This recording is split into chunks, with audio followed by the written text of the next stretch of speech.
Hello everyone, welcome to your channel Beyond the Briefcase. So, today we'll be continuing with our topic Doctrine of Election that has been covered half in the first video. This is the part 2 of the video. So, I was reading the Bare Act and explaining each and every line as easy as it could be for your better understanding.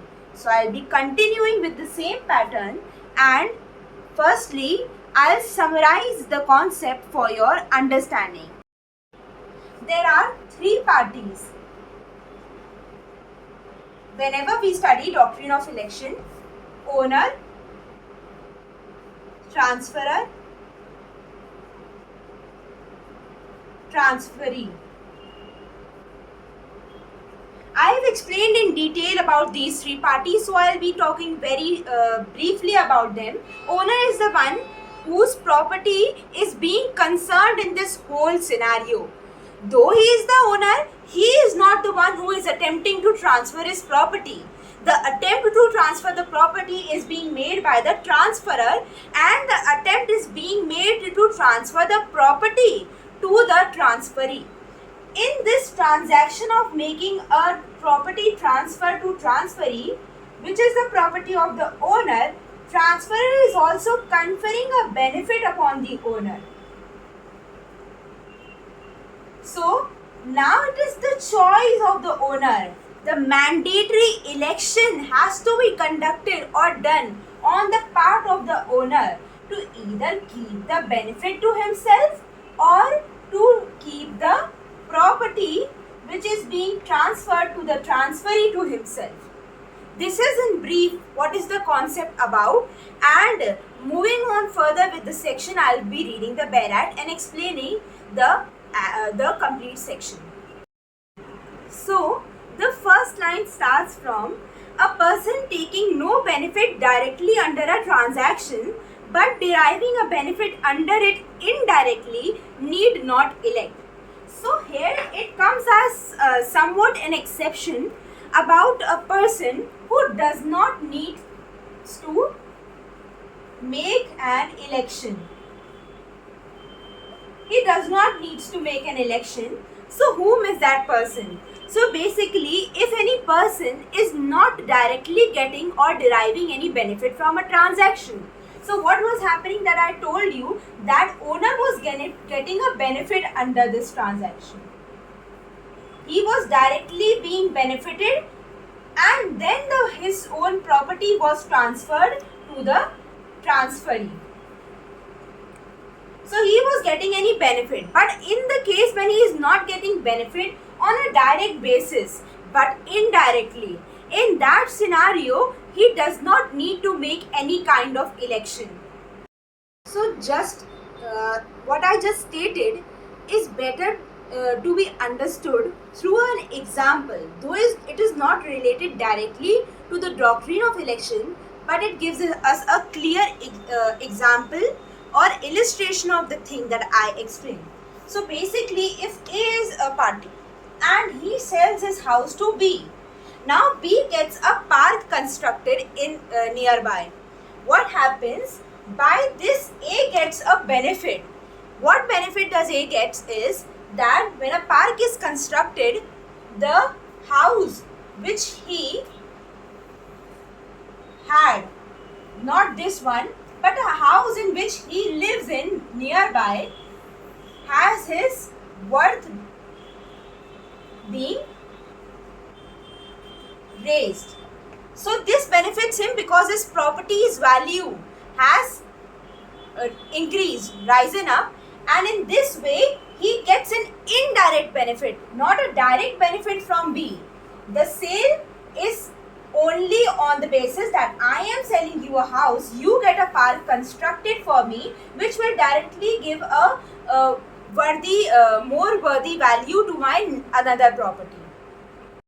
So moving on with the reading of the Bare section from the Bare Act, the second point that comes into our notice is that a person who in one capacity takes a benefit under the transaction may in another descend therefrom. So in this case, it is easy to understand it from an example. Supposedly you are a parent.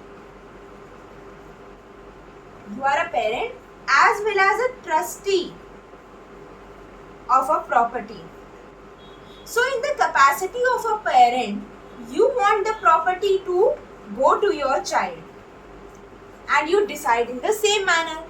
But when you see it according to the benefit of the trust, then you see that the transfer to your child right now at this moment would not be favorable for the trust property. So in this capacity you dissent,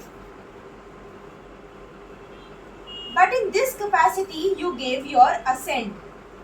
So this is what it is speaking about, that a person who in one capacity is accepting any benefit or is basically playing two capacities, that is of a parent or a trustee, could also in any another capacity dissent from the same thing. So the last example was only for the purpose of explaining you the two capacities a person can be, but the main thing was that if a person is accepting any benefit under one capacity, he could also dissent from that thing in any other capacity that he may have. This could be in the form of a manager of a company as well as a shareholder of a company. So you are playing two capacities, and accepting and relinquishing the benefit would go on in two different capacities. So now we will be talking about the exception that is stated. It states that exception to the last preceding four rules, where a particular benefit is expressed to be conferred on the owner of the property which the transferor professes to transfer. So what it is saying that, first of all, to understand is that it is talking about the two parties, owner and transferor. Okay, and it is talking about mainly a benefit that is being conferred upon the owner by the transferor. So it says that, and such benefit is expressed to be in lieu of that property. So it is basically the example which I explained to you in the starting, that when a transferor attempts to transfer the property to transferee, in lieu of that transfer he confers a benefit upon the owner. It is the same thing that is being stated till now. Further on, it states that if such owner claims the property, he must relinquish the particular benefit, but he is not bound to relinquish any other benefit conferred upon him by the same transaction. So now it is very important to understand one thing, that if the owner now elects to keep the property, he shall relinquish this benefit. That is, the benefit would revert back to the transferor. The benefit will no longer remain with the owner only when he keeps his property. In a case where he decides to keep the benefit, in that case he will have to give up his property to the transferee. But supposedly he, other than this benefit, was also given some more benefits. For example, it could be a vacation package or a necklace, which were not official but wasn't just given in the way to allure him to keep the benefit and transfer the property to the transferee. He has to only relinquish this benefit but can keep these benefits to himself. This is what is basically stated in this exception to the last preceding four rules. So hope you are finding it interesting till now. Further, it states acceptance of the benefit by the person on whom it is conferred constitutes an election by him to confirm the transfer. So what it is saying, that there is an owner. Now I am writing in short. There is a transferor and there is a transferee.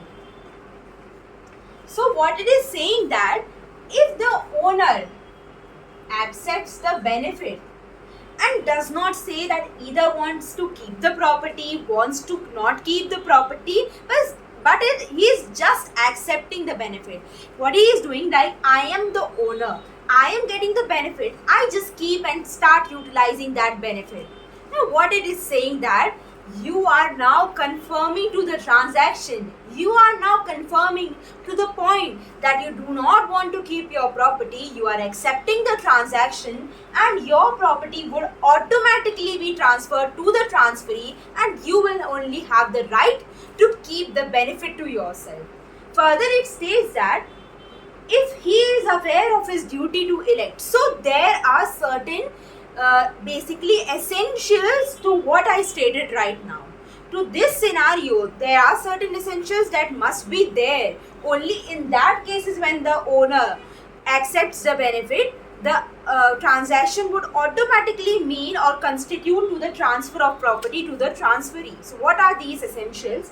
Is that he must have been aware of his duty to elect. So the owner must have been aware. He must have been aware that he has a duty to elect. Yet he keeps the benefit to himself. So, and of those circumstances which would influence the judgment of a reasonable man in making an election. So basically, he is now secondly aware of the circumstances that would in a basic understanding to any reasonable man would constitute such circumstances that would make him necessary to make an election.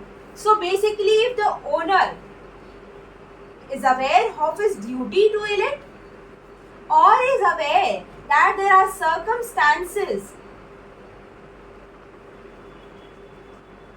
that demand that an election on his part has to be made, this is also an essential to constitute this scenario.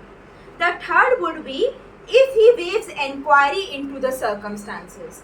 So the third one says that being a reasonable man, being a prudent man, he knows of the circumstances, he knows of every scenario, yet he is waiving his inquiry into the circumstances. It means that he does not want to make any kind of inquiry into the circumstances.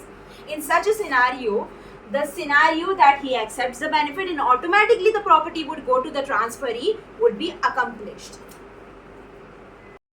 Moving on with the section, it states that such knowledge or waiver shall in the absence of evidence to the contrary.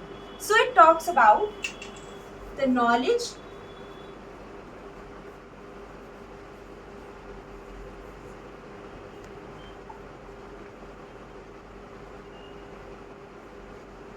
of circumstances and waiver of inquiry. That was already referred to the earlier part of this section. So it says that in the absence of evidence to the contrary, such knowledge as well as the waiver would be presumed. So there is a presumption being made.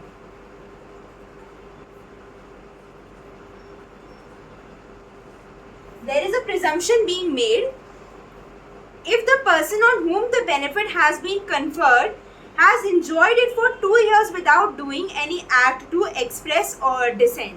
So it is basically stating that if the person for a period of 2 years has not relinquished the benefit, has not given back the benefit and has enjoyed it for the period of 2 years, in this case he will be presumed to have not expressed his dissent, and in such case he will confirm to the transfer. Secondly, in the continuing part it says that such knowledge or waiver may be inferred from any act of his which renders it impossible to place the persons interested in the property professed to be transferred in the same condition as if such act had not been done. So basically what happens that there is something like basically a coal mine. This is what is stated under the illustration to this section. So I am giving the example of the same. So you have used it for the period of 2 years. Now You have used it for the period of 2 years and exhausted the complete coal mine. In such a case scenario, even if it is transferred back, the condition of the property would not be same as it was. So in such a scenario also, you are confirming to the transfer. You will be better able to understand it when I will refer to the illustration that is stated. So now we will be referring to the illustration. That is the last part of this section. But some things need to be understood even after this. So illustration states that A transfer to B an estate to which C is entitled. So what is happening is that there are three parties, A, B and C. So C is entitled to that property, so he must be the owner. A is transferring, so he must be the transferor. And B must be whom? He must be the transferee. Moving on further, and as part of the same transaction gives C a coal mine. He is giving C a benefit in the form of a coal mine. So he is giving a benefit in the form of a coal mine. So what now happens is C takes possession of the mine. C is now retaining the possession of the coal mine. That he is keeping the benefit to himself. Though he has not made election, do not confuse it to it. He is just keeping it to the coal mine right now. He is not elected to give his property, or he is not elected to accept the benefit. So what happens is that now he has exhausted the coal mine. He has completely exhausted the coal mine. It is worth of no use further. So what happens is that in such a scenario, according to the above rules that I stated to you, he confirms to the transfer. So now what will happen, that C's property would automatically transfer from A to B, even though C has not made an election expressly to keep the benefit to himself and to allow the transfer of his property to B. Further, it states that if he does not within 1 year after the date of the transfer signify to the transferor or his representatives his intention to confirm or to dissent from the transfer, the transferor or his representative may, upon the expiration of that period, require him to make his election. So the word he is used. The word he is basically referring to C, and the transferor or the legal representative of the transferor could require C to make an election after a period of 1 year has elapsed. So further it states that upon the expiration of that period require him to make his election, and if he does not comply with such requisition within a reasonable time after he has received it, he shall be deemed to have elected to confirm the transfer. So it talks about a period of 1 year here. Do not confuse about the 2-year period that was stated earlier in the section. That is something very different from it. It only states that if after a period of 1 year, A or his legal representative, A or his legal representative means that the transferor or his legal representative asked the owner of the property to make an election, and even after having the knowledge that he has been asked to do so, he does not do so.